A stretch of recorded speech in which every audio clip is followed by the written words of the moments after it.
Blessings and welcome to the Path to Freedom.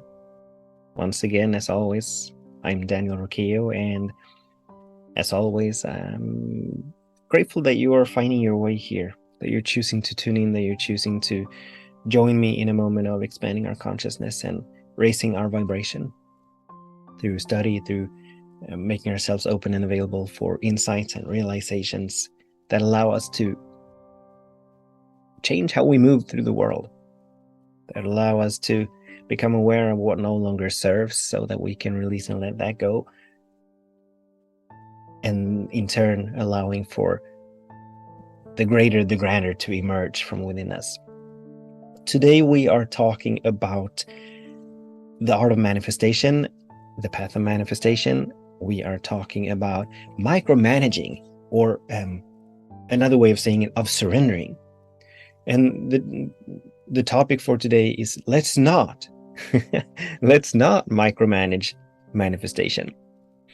And I was having a beautiful conversation with an individual a few days ago, and this individual, she was sharing a project that she was working on, and it did not come out the way she wanted it to. Or actually, it was not a program, or it was not a project, it was a program that she had created. And now that she had released it, she was hoping to get a particular number of students into this program. She did not get that number of students, and she was asking pretty much, what did I do wrong? If we're all co-creators on this planet, and as we have the power of mind where we can think ourselves into or actually we can think the good that we desire into manifestation, how come I did not get that number of students that I wanted for my program? And I was able to share with her my view of the manifestation process and my view of our part in that process. And she found it very helpful, and she was able to release and let go of some of the not fears, but the doubts that she was having around this. And so I thought I'd share not that conversation, but to share what manifestation is to me, and our role and God's role in all of this, and the sacred law's role in all of this. So first of all, in manifestation, absolutely, whatever we are in vibrational alignment with will and must come into fruition, into manifestation. That's the principle of all of this. There's no no in the sacred laws. There are no no's in God. But whatever we turn our attention to the most, whatever we think about the most, whatever we talk about the most, whatever we feel about the most, must come into manifestation. Now, having said that, we're always wise and always invited to, once we've set something in motion, to release our wanting to control it, to release our micromanaging it, to release our dictating what it is going to look like. Because we don't know. And this all comes down to this very fact, that this very truth, we do not know. The highest possibility for each and every single one of our lives already exists in the infinite mind of Spirit of God. We cannot improve upon that. We cannot change that. We cannot allow that to expand with our finite little human mind, right? But the infinite already exists. And in that infinite, the highest possibility for each and every single one of our lives, the highest version, the highest expression, the highest revelation of each and every single one of our lives already exists. So our job in that is not to create that highest version, but our job is only to allow for that which already is to come into manifestation, to flow through us, to emerge from within us. So we're conscious participants, yes, and whatever we turn our attention to the most, we allow that to emerge. Yes, absolutely. But it is not for us to dictate what needs to happen, how it needs to happen, and when it needs to happen for anything to come into manifestation. Any more than, let's say that we're planting an apple seed in the ground. We're planting it, and the moment we plant it, it is up to us to make sure that the environment of that particular seed is perfect for that seed. In terms of temperature, in terms of humidity, in terms of pH in the ground, in terms of nutrients, and the seed getting what it needs, right? But it is not up for us to dictate that once this seed begins to grow, that it's going to have 4 limbs, it's going to have 5 apples on that particular branch, it's going to have that many leaves on that branch, and it's going to look like this. This is not for us to decide. This is not for us to dictate. But in life, that is what we're doing all of the time. That's what we're doing all of the time. Hey, God, I need for this to happen. I want it to look this way. I want it to happen at that date, on that date, at that particular hour, 25 minutes past 10. I want this to happen, right? But how can we possibly, with our finite intellect, know what needs to happen, how it needs to happen, and when it needs to happen for the highest possibility of anything to come into manifestation? We've talked about it a lot. And the answer is always, we cannot. We don't know how. We don't know when. We don't even know what needs to happen. Like God being infinite, being eternal, being the one mind, the one power, the one consciousness, the one intelligence, knowing all, seeing all,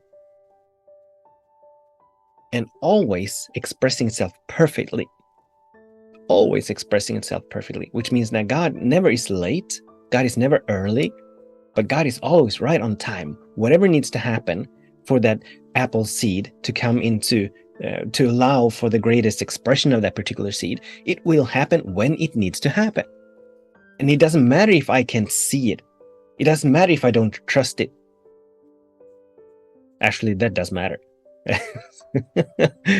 But it doesn't matter if I believe it. It doesn't matter if I know it. It is still so that it will happen when it needs to happen. And the same goes when we are involved in creative endeavors, like this individual that I was speaking to. Who is she to say that the number of students that registered for this particular program was not the perfect one? Who is she to say that there should have been more? Obviously, the egoic structures, yes, we have wishes, we have desires, we have wants, and all of that. But who's to say that what we want is for the highest good? So we are so wise to stop micromanaging the manifestation process. We're so wise for our own peace, obviously. But not only that, but whenever we, as I'm prone to say that whatever we are in vibrational alignment with, and vibrational alignment simply means that whatever I know in my heart, in my soul, with my whole being, that this is already done. It's already happened. In the infinite mind, this already is, and it is demonstrating, it is manifesting now perfectly. That is vibrational alignment.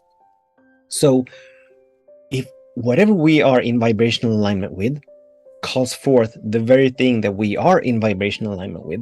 Whenever we are not in that complete and full vibrational alignment, it means that we, not God, we are delaying the manifestation.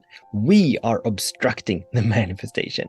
We are keeping the manifestation from happening. So what does it mean to not be in vibrational alignment? Well, it means that we give into fear. It means that we give into worry. It means that we give into doubt as to where the manifestation is concerned. So as this particular individual who were having doubts as to why they were not able to manifest this precise number of students to her program, that creates an obscuration, that creates a delay, that gives rise to a delay in the manifestation. Because she's judging that which is, and that which is always perfect. She's judging that, saying that this should not be, this should be. And with that very vibration of this should not be, something is wrong, this is not what is supposed to be, with that, a delay, an obstruction, an obscuration is being created. But when we step back and we say, yes, God, this is perfect. Thank you, God. This is not how I imagined it, but I know that this is good. I know that this is perfect. I know that this is exactly what needs to be. This is exactly what is to be. And when it is to be. Then we've made ourselves open and available for the manifestation to flow through. So, anytime, the invitation for all of us, anytime we become aware of buying into stories as to that revolve around fear or worry or doubt, we're wise to come back to leaning into the perfection of God, to leaning into the goodness of God, Spirit, or the universe, or the sacred laws, or infinite love, or divine matrix, or the unified field, or energy, whatever we want to call it. It is good, regardless of what we call it. It is good. It is benevolent. It is always for itself, which means that it is always for all of creation, as God and creation are one. Spirit is the creator and the creation. There are no dualities. There are no opposites. There's no separation in spirit. There is only God being itself, doing itself, expressing itself, ising itself in us and through all of creation, in us and through every single one of us, in us and through every single creative endeavor, every plant, every being, every star, every planet, every raindrop, every snowflake. It's all the one. It's all the one.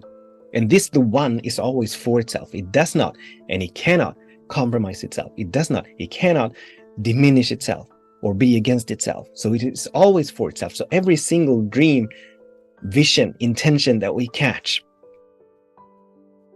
is God inviting us to step into something greater, to allow for something more of that which we already are to come forth, to be birthed, right? So our job is to be in that feeling tone of all is well. Yes, this is not how I had imagined it, but it is still well. This is not the number of students I would have wanted. This is not how far I thought I should have gotten by now, but all is well. And when we live there in the feeling tone that whatever is what is exactly what is meant to be, is exactly perfect. When we live there, when that's our vibration, when that's our core vibration, manifestation flows beautifully with such ease and grace. Because we are not obstructing. It is never God who's obstructing anything. God always knows God always knows the most straightforward path. Like there's a beautiful statement that goes, we can in no shape, way, or form improve the efficiency of God. So we cannot make anything happen faster by trying to make it happen. But God, and God only knows what needs to happen, when it needs to happen, how it needs to happen for anything to come into fruition, for anything to come into manifestation, including a particular coaching program, including a particular business, including everything. So we get to do some work around releasing and letting go of our attachments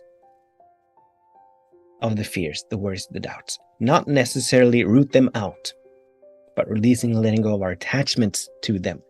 Releasing and letting go of our identifying with them. So that's the invitation to surrender the how, the what, the when, even the why sometimes, to Spirit, to let God do its thing. That's the invitation. The question at this moment is, where am I obstructing the manifestation? Where am I keeping the manifestation from flowing with ease and grace? Where am I holding on to fear, worry, doubt, judgments, opinions, where manifestation is concerned? Because these are not in vibrational alignment with the good that we desire. So we're wise to become aware of these so that we can do the work of embracing and allowing them, releasing and let them go. So the invitation is for us to surrender. The question is, how can I expand my surrender? That's not the question I asked originally, but that's just another way of asking the same question. How can I expand my surrender? Or how can I move into greater vibrational alignment? What do I need to release and let go of? What do I need to cultivate within myself? Thank you so much for tuning in, for listening.